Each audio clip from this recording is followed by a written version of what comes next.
Figure 4.2 में क्या दिखाया गया है कि जो कॉलम में डायग्राम बनाया गया है ये दिखा रहा है फीमेल लिटरेसी रेट पिछली 2 जनगणनाओं में बढ़ा है। 2001 2011 में पिछले साल के मुकाबले काफ़ी बढ़ा है कुछ राज्यों में भारत की। इसमें ये बताया कि it can be very easily derive, इससे आसानी से देखा जा सकता है कि फिगर 4.2 शायद कि female literacy rate over the years was an increase, बढ़ा है भारत में कुछ राज्यों में। और the figure shows that the states of Bihar Jharkhand Uttar Pradesh experience the sharpest rise of female literacy, यानी आसानी दे सकते हैं कि बिहार और झारखंड और उत्तर प्रदेश में काफ़ी तेज़ी से भारत में महिलाओं का लिटरेसी रेट बढ़ा है। टेबल 4.7 में दिखाया गया है कि ए component bar diagram shows the bar and सब डिविजन्स इनटू 2 और मोर कंपोनेंट, यानी 2 से ज़्यादा चीज़ें दिखा सकता है एक कंपोनेंट बार डायग्राम। जैसे कि the bar might show the total population of children age group, यानी 6 से 14 साल के बच्चों की उम्र। The component show the proportion of those who are enrolled, यानी जैसे इसमें 4.3 में दिखाया गया जो स्टूडेंट्स एनरोल्ड हैं और जो स्टूडेंट्स एनरोल्ड नहीं हैं उनको दोनों को दिखाया गया है। ए component bar diagram might be contain different components bars for boys, यानी एक से ज़्यादा कंपोनेंट्स को दिखा सकता है, चीज़ों को बता सकता है, चाहे लड़कों के लड़कियों के, और the total children given age group, उस एज ग्रुप के कई लोगों को बता सकता है, कई लोगों के बारे में कई चीज़ें बता सकता है, जैसा कि फिगर 4.3 में दिखाया गया है। और फर्स्ट ऑफ ऑल सबसे पहले bar is constructed on the x axis, पहले एक्स एक्सिस पर बनाया जाता है, इसके बाद उसकी हाइट टोटल वैल्यू के बराबर उसके हिसाब से जो परसेंट हो जाता है या रेशियो होता है उसके हिसाब से बनाई जाती है। और otherwise the height is equated to the total value of the bar proportion heights to components are works components are priority, यानी कि जो औसत होता है, जैसे इसमें दिखाया गया आउट ऑफ स्कूल और एनरोल्ड, कितने लोग एनरोल्ड हैं स्कूल में और कितने एनरोल्ड नहीं हैं, ये इससे डार्क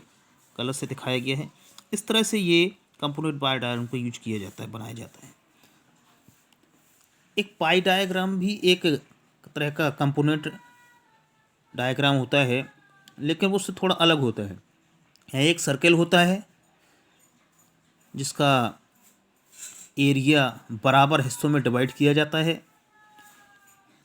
जिसे पाई चार्ट भी बोलते हैं, पाई डायग्राम को पाई चार्ट भी बोलते हैं। और उस सर्कल को उसके कंपोनेंट्स के हिसाब से स्ट्रेट लाइन खींच करके उसके सेंटर से सरकमफ्रेंस तक इन लाइनों को खींच करके दिखाया जाता है डेटा को। Pie charts usually are not drawn with the absolute values of a category, यानी कि कोई निश्चित वैल्यू के हिसाब से नहीं बनाया जाता इसको, पहले उनको जो सही वैल्यूज उनको परसेंटेज में दिखाया जाता है कैटेगरी के हिसाब से। और एक सर्किल जो होता है किसी पाई चार्ट में, वो उसकी रेडियस के बराबर नहीं होता है, क्योंकि उसमें आप ये जानते हैं कि पहले पाई चार्ट को 100 बराबर हिस्सों में बांटा जाता है 3.6 डिग्री में, क्योंकि उसके पूरे सर्कल का जो ये डिग्री होते हैं 360 डिग्री 360 डिग्री होता है, to find out the angle. और तो फिर ये बनाने के लिए, पाई चार्ट बनाने के लिए उस डेटा का हमें कितना एंगल बनाना पड़ेगा, उसके लिए पहले उसको to find out the angle the component shall be subtended at the centre of circle, each percentage figure of every component is multiplied, यानी जो भी परसेंटेज होता है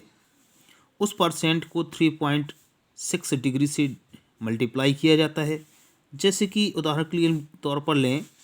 an example of this conversion of percentages of components, यानी कि इसका एक उदाहरण ये है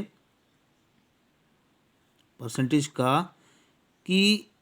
angular components of the circle is shown in the table 4.0। आप फिगर 4.8 में देख सकते हैं कि दिखाया गया है किस तरह से इसको